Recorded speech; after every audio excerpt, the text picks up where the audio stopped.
प्रिय श्रोता, यह पितृ पक्ष का पावन समय है जब हम अपने पितरों को स्मरण कर उनके प्रति श्रद्धा और कृतज्ञता अर्पित करते हैं। शास्त्रों में कहा गया है कि यदि पूरे पितृ पक्ष में प्रतिदिन श्रीमद् भागवत गीता के 7वें अध्याय का पाठ या श्रवण किया जाए और उस पुण्य को पितरों को समर्पित कर दिया जाए तो उन्हें मोक्ष की प्राप्ति होती है और उनके लिए स्वर्ग के द्वार खुल जाते हैं। आज हम सबको यह महान अवसर प्राप्त हुआ है कि हम बड़े ही भाव और श्रद्धा के साथ भगवान श्री कृष्ण का ध्यान करते हुए भगवत गीता के उसी 7वें अध्याय का श्रवण करेंगे जिसे स्वयं भगवान ने कुरुक्षेत्र की रणभूमि में अर्जुन को सुनाया था। केवल इतना ही नहीं, एक बार माता पार्वती जी ने भी भगवान शिव से यही प्रश्न किया था कि पितरों को मुक्ति किस प्रकार मिल सकती है।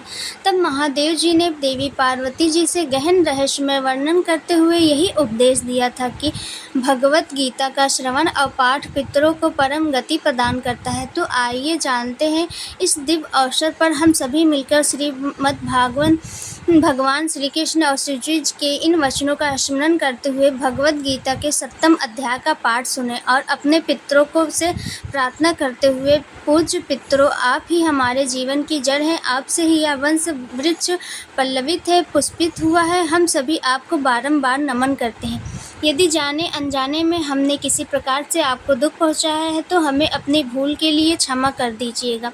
आप हमें सदैव आशीर्वाद दे दीजिएगा, हमारे जीवन में सत्य, धर्म और करुणा का वास हो। ओम पितृभ्य स्वधा नमः, ओम पितृदेवताभ्यम नमः। अब सुनिए श्रीमद् भागवत गीता के 7वें अध्याय के सभी श्लोक का हिंदी में अनुवाद। भगवान श्री कृष्ण अर्जुन से कहते हैं कि हे पार्थ, अनन्य प्रेम में मुझे आसक्त चित्त और अनन्य भाव में मेरे परायण होकर योग में लगा हुआ तू जिस प्रकार से संपूर्ण विभूति, बल, ऐश्वर्य आदि गुणों से युक्त सबके आत्म रूप सब मुझसे संशय रहित जानेगा, उसको सुन मैं तेरे लिए एक विज्ञान सहित तत्व ज्ञान को संपूर्ण दया कहूँगा, जिनको जानकर संसार में फिर और कुछ भी जानने योग्य शेष नहीं रह जाता। हजारों मनुष्यों में से कोई एक मेरी प्राप्ति के लिए यत्न करता है और उन यत्न करने वाले योगियों में भी कोई एक मेरे परायण होकर मुझको तत्व में से अर्थात यथार्थ रूप से जानता है। पृथ्वी, जल, अग्नि, वायु, आकाश, मन, बुद्धि और अहंकार भी है। इस प्रकार से यह 8 प्रकार से विभाजित मेरी प्रकृति है। यह 8 प्रकार के भेदों वाली तो अपारा अर्थात मेरी जड़ प्रकृति है। हे महाभाव, इससे दूसरी को जिससे संपूर्ण जगत धारण किया जाता है, मेरे जीव रूपा पर तरह अर्थात चेतन प्रकृति जान है। अर्जुन, तू ऐसा समझ, संपूर्ण भूत इन दोनों प्रकृतियों से ही उत्पन्न होने वाला है और मैं संपूर्ण जगत का प्रभाव तथा प्रलय हूँ, अर्थात संपूर्ण जगत का मूल कारण हूँ। हे धनंजय, मुझसे विभिन्न दूसरा कोई भी परम कारण नहीं है।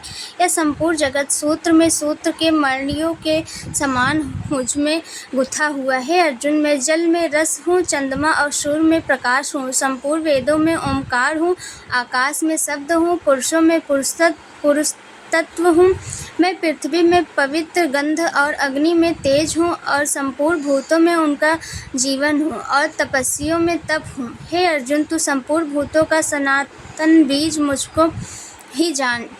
मैं बुद्धिमानों की बुद्धि और तेजस्वियों का तेज हूँ। हे भरत श्रेष्ठ, मैं बलवानों का आसक्ति और कामनाओं से रहित बल अर्थात सामर्थ्य हूँ और सब भूतों में धर्म के अनुकूल अर्थात शास्त्र के अनुकूल काम हूँ।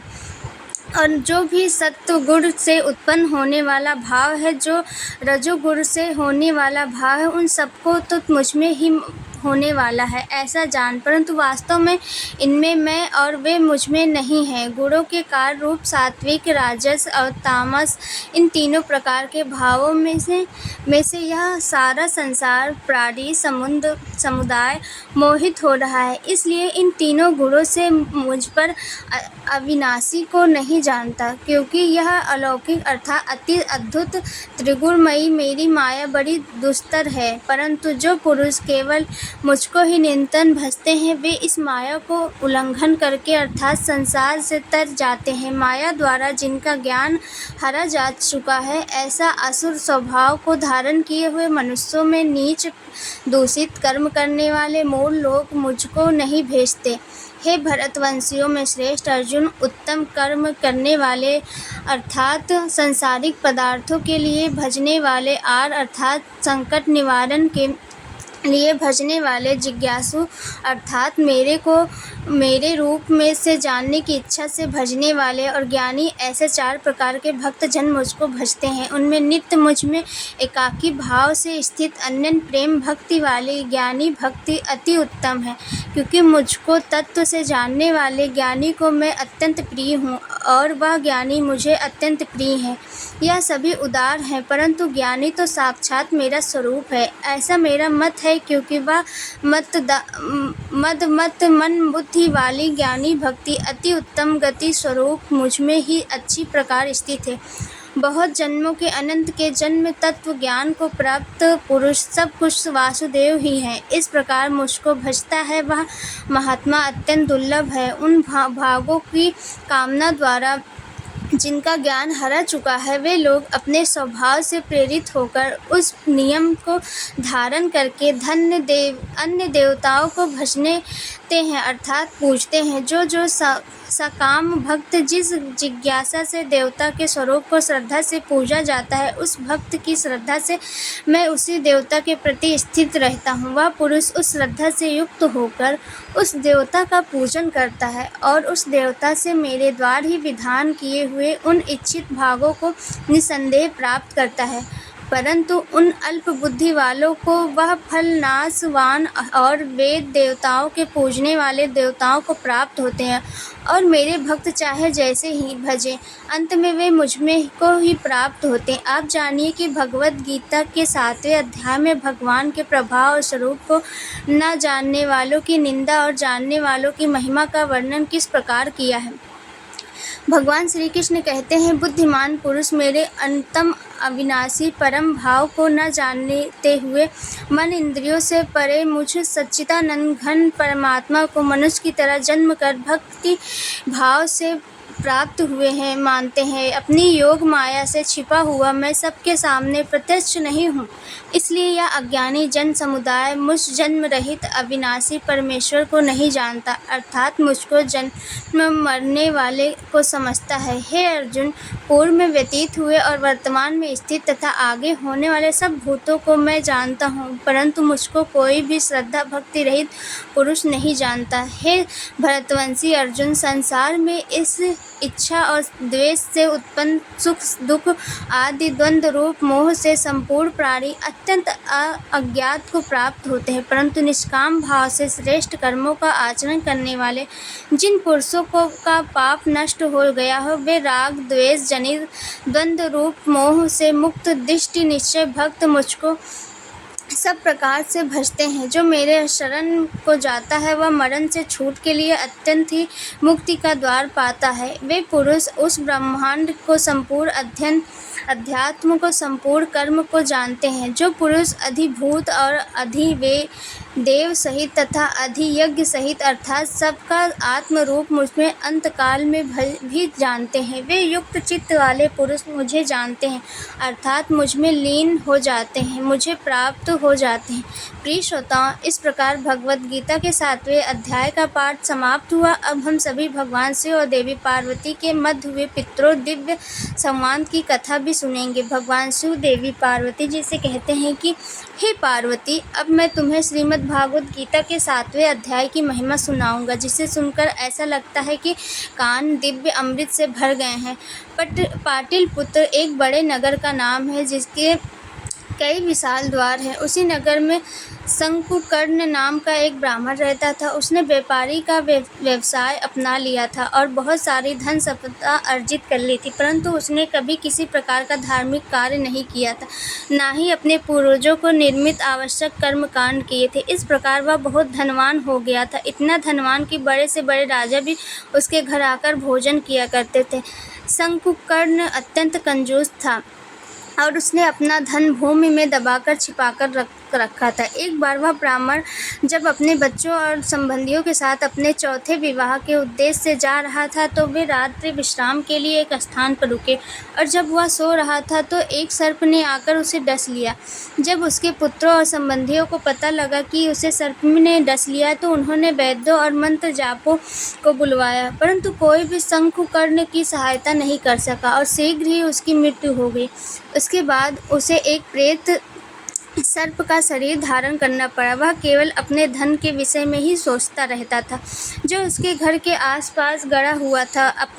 उसने अपने परिवार को भी अपने छुपे हुए धन के बारे में कभी नहीं बताया था। प्रेत सर्प के रूप में भी वह उसी स्थान पर निवास करता था जहाँ उसका धन गड़ा हुआ था, ताकि कोई उस धन को न ले जा सके।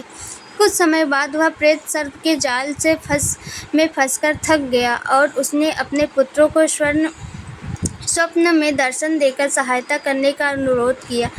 अगली सुबह जब उसके असली बेटे जागे तो उन्होंने एक दूसरे को अपने देखे हुए स्वप्न के विषय में बताया। उसके एक बेटे ने हाथ में एक बड़ा सा खुदाई करने का औजार लिया और उस जगह पर गया जहां उसके पिता ने बताया था और वहीं वह रहता है। वह चुपकर उससे एहसास हुआ कि उस तो ठीक ठाक पता ही नहीं था कि धन आखिर कहाँ गड़ा है। वह बेटा बहुत लालची था तो उसने बहुत देर तक उस छुपे हुए धन को ढूंढने का प्रयास किया। आखिरकार उसे सांप का एक बिल दिखाई दिया जिसे उसने तुरंत खोदना शुरू कर दिया और थोड़ी देर में एक बहुत बड़ा और भयानक सर्प उस बिल से बाहर निकला और बोला, अरे मूर्ख, तू कौन है? यहाँ क्यों आए हो? तुम्हें किसने भेजा है और तुम इस जगह खुदाई क्यों कर रहे हो? मेरे प्रश्नों का उत्तर तुरंत दो। उस पुत्र ने उत्तर दिया कि मैं आपका पुत्र हूँ, मेरा नाम सुनंग है। कल रात मैंने स्वप्न में देखा कि इस स्थान पर गुप्त खजाना गड़ा हुआ है और मैं उसी को लेने आया हूँ।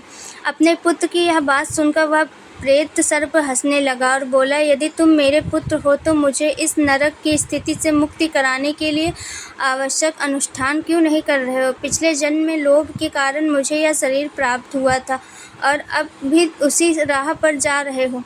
तब पुत्र ने पूछा, हे पिताजी, कृपया मुझे बताइए कि आप इस नरक की स्थिति में कैसे मुक्त हो सकते हैं। प्रेत सर्प ने कहा कि किसी भी प्रकार के दान, तपस्या या यज्ञ से नहीं, बल्कि केवल भगवत गीता के 7वें अध्याय के पाठ से ही मैं जन्म मृत्यु के चक्र से मुक्त हो सकूंगा। हे पुत्र, कृपया श्राद्ध कर्म करो और उस दिन किसी ऐसे ब्राह्मण को बुलाओ जो भगवत गीता के 7वें अध्याय का पाठ करने का अभ्यासी हो और उसे उत्तम भोजन कराओ। इसके पश्चात सुनंग ने अपने अन्य भाइयों के साथ मिलकर अपने पिता की आज्ञा का पालन किया और जब ब्राह्मण श्रीमद् भागवत गीता के 7वें अध्याय का पाठ कर रहे थे तब शंकुकर्ण ने उस भयावह प्रेत सर्प शरीर को त्याग कर दिव्य चतुर्भुज शरीर प्राप्त किया। उस समय उन्होंने अपने पुत्रों को आशीर्वाद दिया, उन्हें अपने धन का स्थान बताया और फिर वैकुंठ लोक को चले गए। जिन पुत्रों का मन भगवान श्री कृष्ण की भक्ति में अब लग गया है, उन्होंने उसी धन का उपयोग कर अब मंदिर बनवाने, कुएं, तालाब खुदवाने, अन्न दान में किया और वे सभी प्रतिदिन श्रीमद् भागवत गीता के 7वें अध्याय का पाठ करने लगे और शीघ्र ही उन सभी को भगवान श्री कृष्ण के चरण कमलों की प्राप्ति हुई। भगवान शिव देवी पार्वती जी से कहते हैं कि हे देवी, इस प्रकार मैंने तुम्हें श्रीमद् भागवत गीता के 7वें अध्याय की अद्भुत महिमा सुनाई है। जो कोई इस महत्व को सुनेगा वह सभी पापों से मुक्त हो जाएगा। सभी प्रेम से बोलिए श्रीमद् भागवत गीता की जय। श्री कृष्ण भगवान की जय।